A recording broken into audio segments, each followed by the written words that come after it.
Hi all, welcome to Blasters arena. ഇന്നലെ ISL നടത്തിപ്പുമായി ബന്ധപ്പെട്ടുകൊണ്ട് കേന്ദ്ര കായിക മന്ത്രാലയം ഒരു യോഗം വിളിച്ചു ചേർത്തിരുന്നു. ഓൾ ഇന്ത്യ ഫുട്ബോൾ ഫെഡറേഷനും അതുപോലെ തന്നെ ISL ക്ലബ്ബുകളും ഈ ഒരു യോഗത്തിൽ പങ്കെടുത്തിരുന്നു. ഇതിൽ പ്രധാനമായും ക്ലബ്ബുകളോട് ആവശ്യപ്പെട്ടത് ISL നടത്താൻ ആവശ്യമായ പ്രപ്പോസൽ മുന്നോട്ട് വെക്കാനായിരുന്നു. 24 മണിക്കൂറായിരുന്നു ഇതിന് അനുവദിച്ച ഒരു സമയം.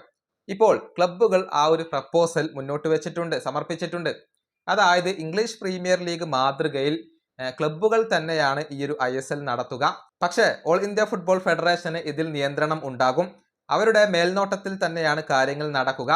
2026-27 സീസൺ മുതൽ എല്ലാ സീസണിലും 10 കോടി രൂപ വീതം എല്ലാ ക്ലബ്ബുകളും ചേർന്നുകൊണ്ട് ഓൾ ഇന്ത്യ ഫുട്ബോൾ ഫെഡറേഷൻ നൽകും. അതായത് grass root football, refereeing, coach development എന്നിവയ്ക്ക് വേണ്ടിയാണ് ഈ ഒരു തുക നൽകുക. അതായത് എല്ലാ ക്ലബ്ബുകളും ചേർന്നുകൊണ്ടാണ് 10 കോടി രൂപ നൽകുക. എല്ലാ ക്ലബ്ബുകളും ഇതിന് സമ്മതിച്ചിട്ടുണ്ട്.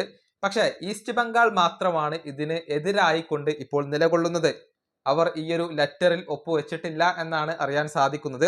പ്രീമിയർ ലീഗ് മാതൃകയിൽ ക്ലബ്ബുകൾ ചേർന്നുകൊണ്ട് ISL നടത്തുന്നതിനോട് ഈസ്റ്റ് ബംഗാളിന് മാത്രം ഇപ്പോൾ യോജിപ്പില്ല. അതിനെതിരെയാണ് ഇപ്പോൾ ഇവർ നിലകൊള്ളുന്നത്.